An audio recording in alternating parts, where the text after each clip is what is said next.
Baik, Assalamualaikum warahmatullahi wabarakatuh.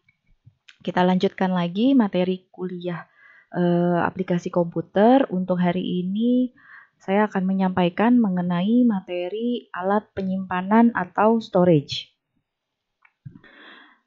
Baik, untuk alat penyimpanan atau storage sendiri, di sini kita bisa lihat fungsinya apa. Nah, yang pertama adalah storage ini mampu menyimpan data gitu ya, kemudian instruksi dan informasi hasil dari pengolahan data yang nanti akan kita gunakan. Nah, kemudian ada lagi storage medium. Nah, untuk storage medium ini adalah media fisik begitu ya, media fisik untuk menyimpan data, kemudian instruksi dan informasi. Kemudian kita akan lihat lagi apa sih perbedaan storage device dan storage medium? Nah, yang pertama adalah untuk storage device ini biasanya berupa hardware gitu, perangkat keras yang nantinya bisa untuk merekam dan mencari kembali item ke dan dari storage medium. Jadi itu. Nah, ini kita bisa lihat ini adalah storage device-nya yang ada di PC. Kemudian, kalau storage medium ini adalah peralatan fisiknya di mana komputer bisa menyimpan data, bisa menyimpan instruksi dan informasi. Nah, mungkin teman-teman di sini pernah pakai atau mungkin ada yang udah nggak pernah melihat ya. Kalau saya zaman SMP dulu masih pakai disket. Nah, untuk menyimpan data yang mungkin kelemahannya tadi ya ukurannya tidak banyak, tidak besar dan mudah sekali kena virus. Nah, jadi nggak jarang data-data saya hilang gitu. Kemudian nanti beli lagi disket yang baru. Untuk harga relatif murah, tapi ya tadi itu ketahanan dan kapasitas penyimpanannya itu tidak besar ya. Kemudian di sini ada contoh storage atau alat penyimpanan. Di sini kita bisa lihat ada internal hard disk. Nah, ini biasanya ada di PC. Kemudian ada microfilm, kemudian ada smart card gitu ya, termasuk ATM. Kemudian ada optical disk yang biasa kita sebut dengan CD. Kemudian ada apa lagi? Nah, ini mungkin kalau yang punya kamera untuk menyimpan memory card. Nah, ini biasanya ada kita tambahan memori eksternal SanDisk gitu ya mereknya. Kemudian ada juga express card module. Jadi ini semua biasa kita gunakan untuk menyimpan data, menyimpan informasi, dan menyimpan instruksi ya. Kemudian di sini kita akan lanjut mengenai kapasitasnya. Nah, kapasitas alat penyimpanan atau storage adalah banyaknya byte yang dapat disimpan oleh media penyimpanan. Seperti yang kita mungkin tahu ya, kalau misalkan teman-teman menyimpan suatu data, nah ini biasanya ukurannya kan berapa kilobyte sih, berapa megabyte sih, gitu ya. Nah, ini menunjukkan memang bit data karena data yang tersimpan ini merupakan data digital atau data biner yang kalau dikonversi kita bisa lihat ini exact number-nya. Jadi kalau 1 kilobyte ini kan kita biasanya membulatkan jadi 1000 byte gitu ya.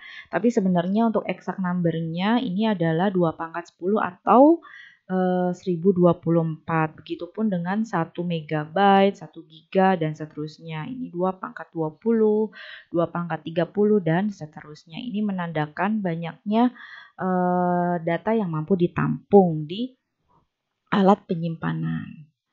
Kemudian kita lanjut di storage device. Untuk storage device atau alat atau peralatan penyimpanannya, device ini kan perangkat atau alat ya. Jadi untuk alat atau perangkat keras komputer yang nantinya bisa mencatat dan atau mengambil barang data begitu ya ke dan dari media penyimpanan. Nah, ada 2 operasi. Yang pertama ada reading, kemudian ada writing. Jadi kayak kita kalau misalkan kita mau kita baru mendapatkan informasi, supaya informasi itu tidak hilang, kita kan biasanya catat ya di buku ya. Sama, komputer pun harus melakukan proses penulisan atau writing. Nah, writing-nya di mana? Di media penyimpanan. Kemudian kalau misalkan kita mau ujian, hasil atau catatan kita biasanya akan kita buka kembali kan, kemudian kita hafalkan atau di sini ada proses reading. Jadi kalau misalkan teman-teman butuh data yang pernah disimpan dalam media penyimpanan, nah ini akan dilakukan proses reading, yaitu mentransfer item dari media penyimpanan ke memori, dan writing ini adalah proses transfer item dari memori ke media penyimpanan. Karena kenapa harus dari memori? Karena memang memori yang dimaksud di sini adalah memori atau penyimpanan internal yang sifatnya sementara. Sementara untuk media penyimpanan ini biasanya berupa hard disk yang sifatnya sudah di eksternal ya. Jadi seperti itu. Jadi di sini jangan terbalik, biasanya ini selalu ada proses reading apa sih, writing ini apa. Nah, ini teman-teman harus ingat ya. Nah, ini untuk medianya, kemudian ini alat atau media storage device-nya. Kemudian yang penting lagi terkait dengan storage atau alat penyimpanan adalah waktu akses atau access time. Access time ini menandakan apa? Yang pertama, access time ini merupakan jumlah waktu yang diperlukan oleh perangkat penyimpanan untuk bisa menemukan item pada media penyimpanan. Nah, kadang kalau kita misalkan mau mencari data, nah kalau misalkan komputer yang prosesornya bagus gitu ya, RAM-nya oke, nah ini biasanya cepet nih dapat datanya. Nah, sehingga mengindikasikan akses time-nya atau waktu aksesnya juga cepat.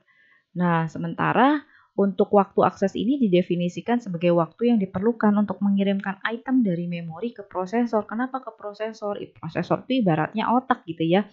Jadi data di memori itu mau diapakan? Nah, itu akan diolah atau diproses oleh si prosesor atau CPU.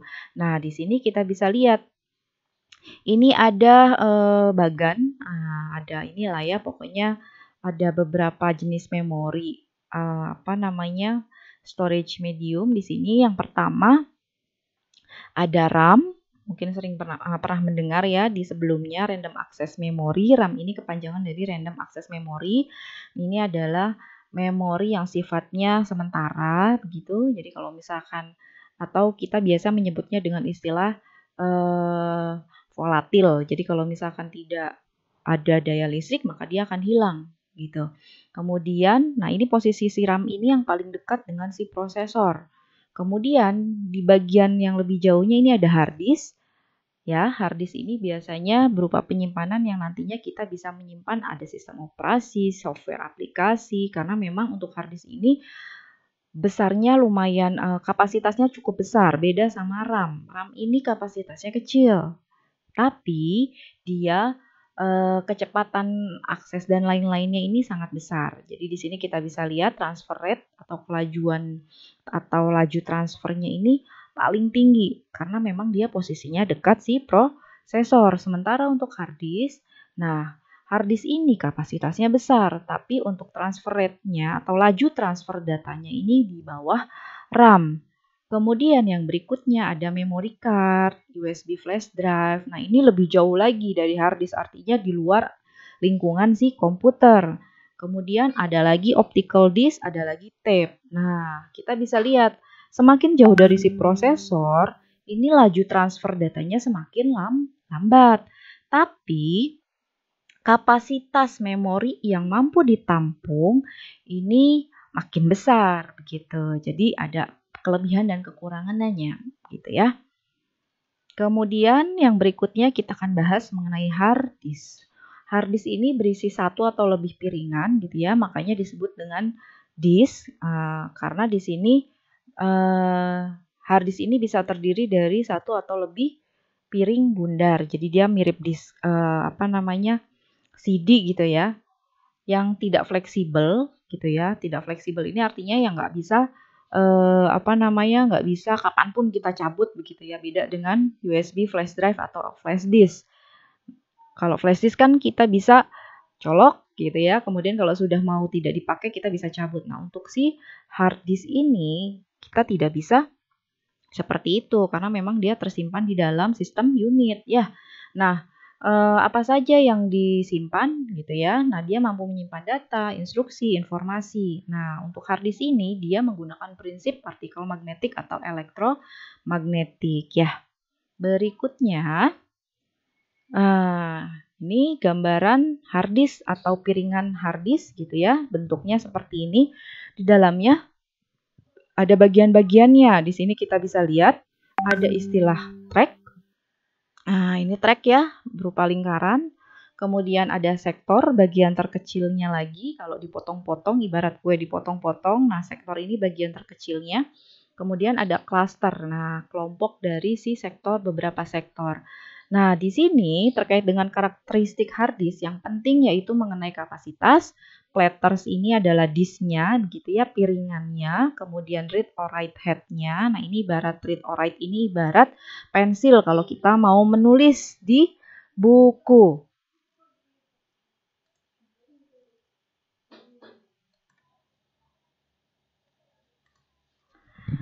Nah, selanjutnya di sini ada lagi silinder, sector and track, kemudian revolution per minute, kemudian transfer rate dan access time. Nah, di sini pertama kita akan bahas mengenai track dan sektor. Ini adalah bagian yang cukup penting di hard disk. Yang pertama, track ini adalah pita perekam yang menyempit, yang membentuk lingkaran penuh pada permukaan disk gitu ya. Kemudian di sini kita bisa lihat track-track yang sudah ada ya. Ini sudah kita sudah ada atau sudah tersedia. Kalau misalkan kita memformat suatu hard disk, dia akan jadi proses format itu adalah proses untuk membuat track dan sektor yang kemudian nanti digunakan untuk proses penyimpanan data. Nah, kemudian disebutkan juga bahwa sektor ini dapat menyimpan hingga 512 byte data. Nah, kemudian di sini dijelaskan apabila ada 80 track per site gitu ya. Jadi untuk si hard disk ini ada hard disk yang mempunyai beberapa permukaan gitu ya, ada atas bawah gitu ya. Jadi ada beberapa tipe hard disk. Nah, untuk satu permukaan gitu ya, untuk satu permukaan biasanya ada misalkan 80 track. Nah, 80 track ini kita kalikan misalkan 18 sektor. Jadi, satu track ada 18 sektor. Ya, jadi ini satu track begini, ini ada 18 sektor. Nah, bagian-bagian terkecil dari track ini si sektor. Nah, apabila ada dua site atau ada dua permukaan dalam satu disk gitu ya, dan satu sektor mampu menyimpan 512 byte gitu ya per sektor, maka di sini data yang mampu disimpan sebesar hampir dengan 1 juta byte atau setara dengan 1 giga ya, begitu ya. Jadi seperti itu ya. Kemudian yang berikutnya di sini ada proses formatting. Nah, ini adalah proses membagi disk ke dalam track dan sektor seperti yang tadi saya sampaikan ya. Sehingga nanti sistem operasi dapat menyimpan dan mencari data dan informasi pada disk. Nah, ini teman-teman bisa cek kalau misalkan ada di My Computer, diceklah data D-nya, diklik kanan, kemudian properties, nanti kita bisa melihat berapa sih space yang sudah terpakai, space yang masih free atau masih bebas, kemudian kapasitas yang mampu ditampung, data yang mampu ditampung dalam hard disk. Nah, ini semuanya ada di properties dari hard disk ya. Kemudian yang berikutnya di sini how a hard disk work gitu ya. Jadi di sini intinya adalah gimana sih hard disk ini bisa bekerja begitu. Jadi intinya di sini ada piringan singkatnya ya. Nah, ini ada yang namanya aktuator. Nah, aktuator inilah yang nantinya menggerakkan si head dari read or write. Nah, ini adalah lengannya. Kemudian di ujungnya itu ada read or write atau ibaratnya pensil begitu ya. Kemudian nanti ini kalau misalkan akan melakukan proses writing, maka nanti read or write head-nya ini akan nempel di plat hard disknya gitu. Nah, nanti ini semua dikendalikan menggunakan kontrol gitu ya. Ada aktuator gitu yang kemudian nanti semuanya dikontrol menggunakan motor dan harus menggunakan daya listrik. Kemudian, nah ini untuk yang lebih detailnya lagi, hard disk ini kalau misalkan kita lihat nih, misalkan ini adalah plate-nya gitu ya, disk dari hard disk, kemudian ini adalah read or write head-nya atau ibaratnya pensil atau pulpen. Nah, ini kita bisa lihat kalau misalkan dia ada proses yang namanya head crash. Nah, ini terjadi ketika head dari read or write-nya menyentuh permukaan. Nah, ini kan masih tidak atau masih ada jeda begitu ya. Nah, kalau misalkan terjadi crash, nah ini kalau misalkan nanti terjadi proses sentuhan terhadap permukaan. Nah, ini kalau misalkan terjadi, khawatirnya terjadi atau data-data kita mengalami kerusakan. Sehingga yang harus kita selalu lakukan adalah proses backup. Kalau sekarang kita punya Google Drive, nah silakan bisa backup di sana begitu ya. Kalau misalkan sudah di backup, insya Allah data kita aman. Kalau sudah aman, insya Allah kalau misalkan ada apa-apa dengan hard disk, nah itu kita bisa mengendalikan atau kita bisa dengan tenang menyimpan data. Kemudian yang berikutnya di sini contoh yang lain untuk alat penyimpanan. Yang pertama ada external hard disk. Nah, ini biasanya tidak tersimpan secara settle atau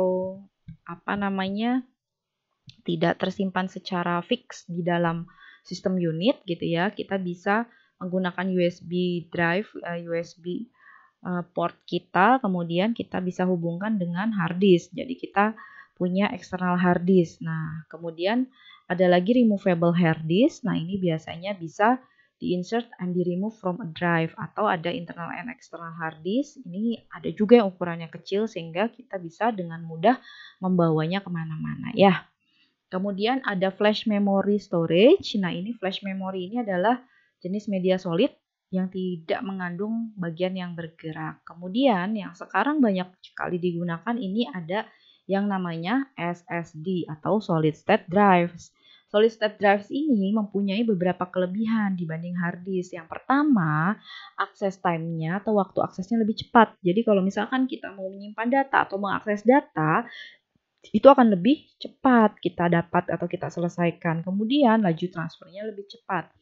Kemudian daya listriknya pun lebih rendah yang dibutuhkan dan membangkitkan lebih sedikit panas. Nah, sehingga memang panas yang dihasilkan sedikit ini menyebabkan daya listrik yang dibutuhkan semakin rendah karena tidak banyak terbuang menjadi panas ya dan lebih berumur panjang. Jadi untuk yang sekarang laptop komputer sekarang kalau misalkan kecepatannya mau baik, nah tidak lagi menggunakan hard disk HDD tapi menggunakan SSD atau solid state drives.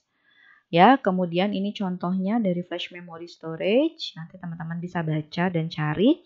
Untuk berikutnya ini adalah memory card. Ini adalah peralatan removable atau mampu di-insert, di-remove begitu ya. Yang kemudian nanti bisa dimasukkan dikeluarkan dari slot komputer, mobile device gitu ya. Nah, ini contohnya ada Secure Digital, kemudian ada micro SD yang mungkin sering digunakan ya.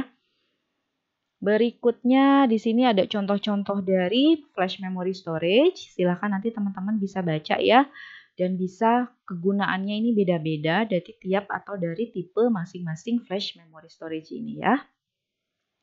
Nah, ini nanti silakan bisa dibaca juga ini pengayaan gitu ya. Intinya bagaimana memory card ini bisa bekerja. Yang pasti kita butuh alat card readernya. Kalau memang sudah ada di device kita, tinggal kita masukkan memory cardnya. Kemudian nanti akan ada proses pembacaan data secara otomatis ya.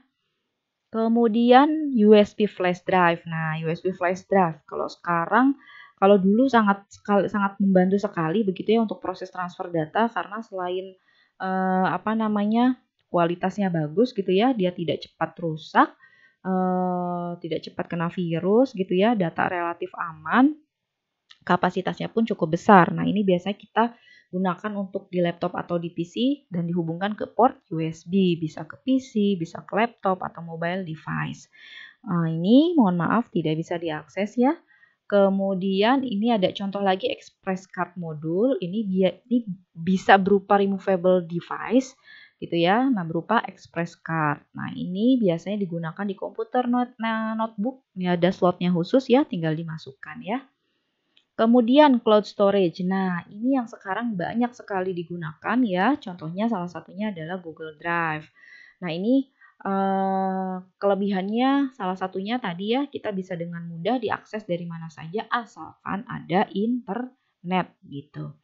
Nah, ini contoh dari cloud storage provider banyak sekali. Kalau saya biasa menggunakan Google Docs, Google Sheet, Google Form dan lain-lainnya. Tapi masih ada yang lain-lainnya yang bisa digunakan ya.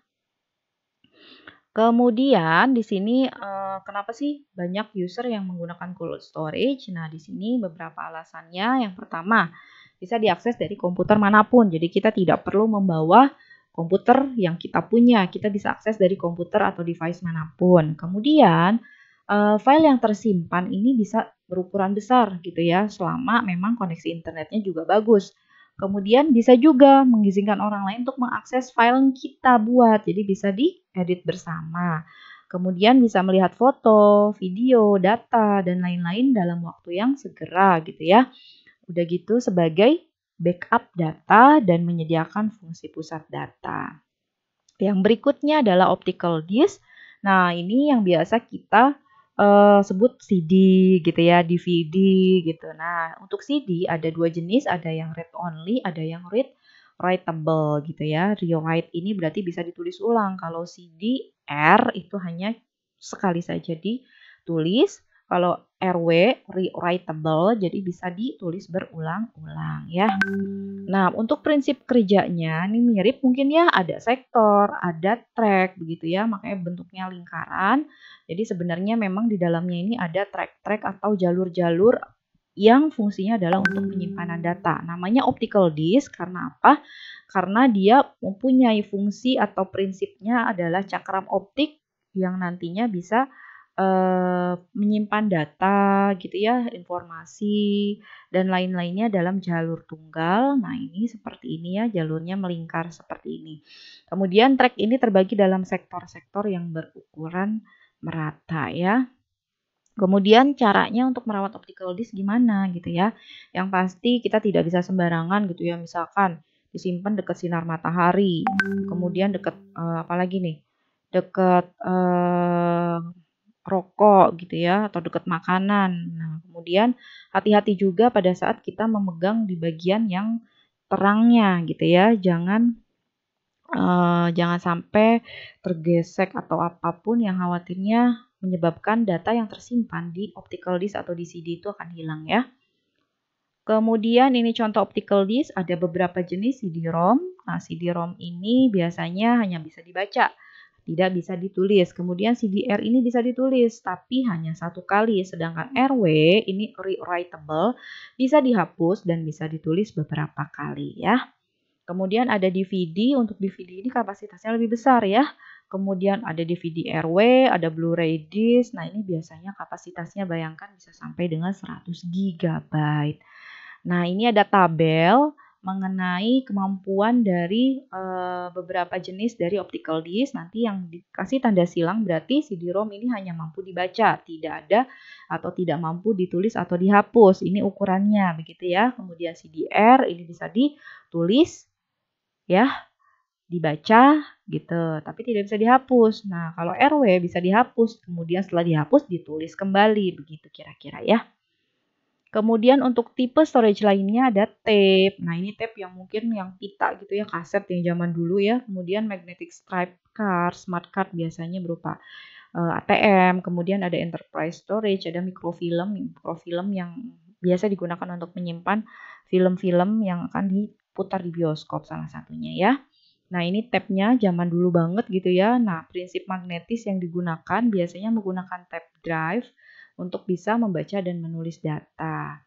Kemudian magnetic stripe, nah ini pada kartu SIM kalian biasanya ada garis-garis magnetik ya. Nah, di dalamnya ada data yang bisa disimpan karena di sana ada mikroprosesor yang tertanam atau embed di cardnya atau di kartunya. Kemudian ada smart cardnya untuk menyimpan data pada mikroprosesornya ya. Kemudian ini ada mikrofilm untuk menyimpan gambar mikroskopis pada gulungan ya untuk lembaran film. Nah, ini silakan nanti dibaca, ini terkait tipenya. Kemudian ini adalah ekspektansinya. Jadi kemungkinan dia mampu bertahan ya, atau berarti kalau garansi itu dijamin lah ya dalam rentang waktu 3 sampai 5 tahun akan baik-baik saja selama memang digunakan dengan baik sesuai dengan petunjuk. Kemudian untuk life expectancy ini bisa lebih panjang sekali begitu ya. Jadi kalau misalkan mungkin jarang digunakan atau dia menggunakannya dengan sangat baik begitu ya. Nah, ini bisa bertahan sampai dengan 30 tahun untuk magnetic disk. Kemudian ke bawah semakin lama waktu untuk bertahan dari si media penyimpanannya ya. Untuk yang enterprise ini biasa digunakan untuk keperluan bisnis yang membutuhkan penyimpanan data yang sangat besar gitu ya, dan butuh hardware khusus untuk menyimpan data yang cukup banyak begitu. Kemudian di sini putting it all together berkaitan dengan apa saja karakteristik dari hard disk, storage, disk drive gitu ya, sesuai dengan sesuai dengan pekerjaan atau apa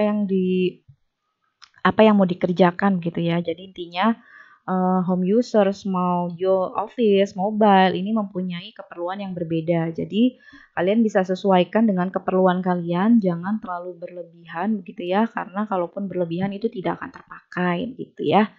Jadi ini silahkan dibaca, kalau misalkan kalian termasuk misalkan ke power user, berarti silahkan pilih yang hard disk yang ukurannya 2,5 terabyte, punya cloud storage, ada optical disk drive, portable hard disk backup pun ada, dan USB flash drive. Baik, sekian dari saya, mohon maaf jika ada kekurangan. Selamat belajar, tetap semangat, selamat kuliah daring. Assalamualaikum warahmatullahi wabarakatuh.